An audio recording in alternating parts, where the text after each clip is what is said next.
Welcome to This Explainer. Okay, I want you to completely forget the modern world for just a second and transport yourself all the way back to the year 1348. You've basically stepped into a nightmare. An invisible killer is just sweeping across Europe, bringing entire kingdoms to their knees and swallowing literally half the continent whole. But here is the staggering historical paradox we're going to unpack today. How the absolute greatest disaster in human history actually became the bloody yet necessary foundation for the modern world we live in. Your job isn't to save lives, but to count the dead. Just imagine being handed that job description today. You're donning this incredibly heavy, suffocating wax robe to protect yourself from the chill, along with a genuinely terrifying beak mask. You are entirely isolated from humanity. The people absolutely hate you, yet at the exact same time, they're utterly desperate for you. But as our historical sources reveal, you can't actually cure anyone. Your only job is to just tally the staggering numbers of the deceased. Section 1. The darkness behind the mask. A society in total collapse. The devastation was so absolute that eventually even the church bells just stopped ringing for the dead. Death had just become too common. So why the terrifying bird mask, right? Well, it definitely wasn't a fashion statement. It was actually a crude, desperate kind of gas mask. See, medieval medicine was built on this concept of miasma, which was the deeply flawed theory that diseases were carried by bad air. So doctors would desperately stuff the tips of those long beaks with strong-smelling herbs, garlic, and opium. The tragic logic was pretty simple. They figured if you couldn't smell the death around you, you couldn't get infected by it. Spoiler alert, the herbs didn't work. True medicine had just completely failed them. Graveyards quickly ran out of space, which led to these massive, horrific trenches where bodies were stacked, as one source put it, layer by layer like salted fish. And, whenever real science fails, charlatans are always there to step in. The streets were just flooded with frauds selling fake holy water from the East, completely draining the very last drops of people's savings by promising to cure a disease that was completely incurable. Moving on to Section 2, Anatomy of the Black Death. Let's zoom out for a second to look at how this disease actually managed to shatter the world. The thing is, 1347 wasn't the first, and it certainly wasn't the last time humanity faced this kind of threat. From the Justinian plague way back in 542, all the way to the Manchurian plague centuries later, these outbreaks have always kind of haunted us. But the Black Death, that was unique in its absolute cultural devastation. The culprit was a bacterium called Yersinia pestis. It hitched a ride along the Silk Road, boarded Italian trade ships, and essentially slipped invisibly right into the beating heart of Europe. And Europe practically rolled out the red carpet for this bacterium. Medieval cities were stunningly unhygienic. People were living right on top of their own waste, surrounded by livestock. But here is the darkest, and honestly most ironic, twist of all. Out of pure superstition, people believed cats were the magical companions of witches, so they systematically slaughtered them. And without cats, well, the rat population, the very animals carrying the plague-ridden fleas, just exploded completely, unchecked. Section 3. The Great Destruction. The Collapse of Europe. 23,840,000.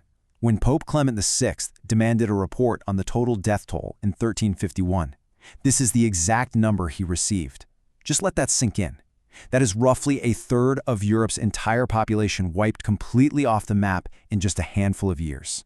It's a demographic collapse that is almost impossible for our modern minds to even comprehend.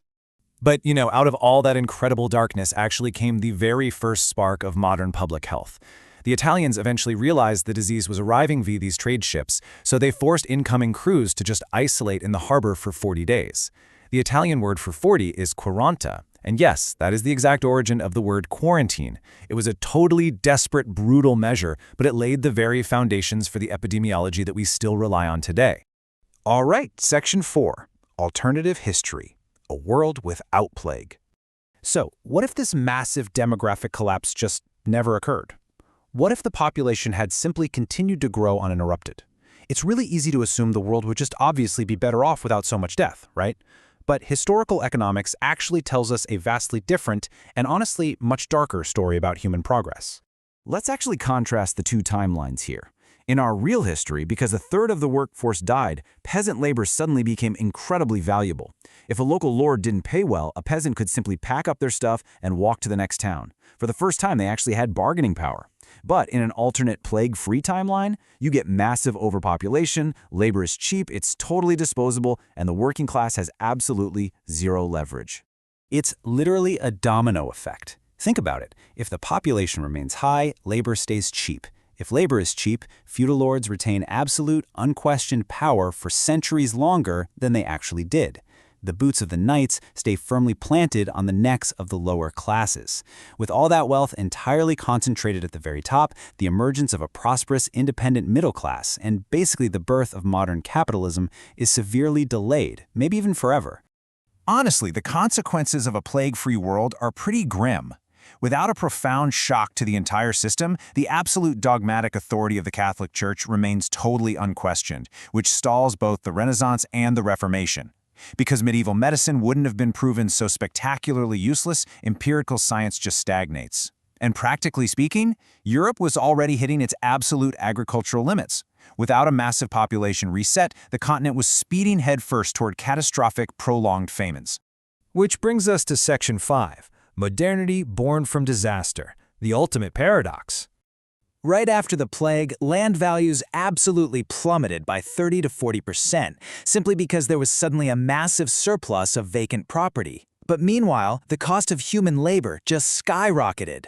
This sudden inversion completely shattered the economic realities of feudalism. Literally overnight, power shifted from those who simply owned the dirt to the people who could actually work it. And that economic shift, it directly triggered a technological one. Look, if human labor is incredibly cheap, there's absolutely no incentive to invent machines. I mean, why build a complex device to save a man-hour when man-hours are practically free? But post-plague, human labor was incredibly expensive. Suddenly, labor-saving devices were worth their weight in gold. It was this immense pressure to mechanize that directly paved the way for the Industrial Revolution. But it wasn't just economics. There was a profound psychological shift too. The utter failure of that dogmatic, text-based medicine forced society toward empirical observation, like actually looking at the human body to see how it works. And the sheer, overwhelming trauma of all that sudden death made people realize just how fleeting life really is. Society stopped obsessing entirely over the afterlife and pivoted hard to the present moment, to human potential, to art and beauty. This is humanism. It's the very spark that ignited the Renaissance, especially in places like Florence.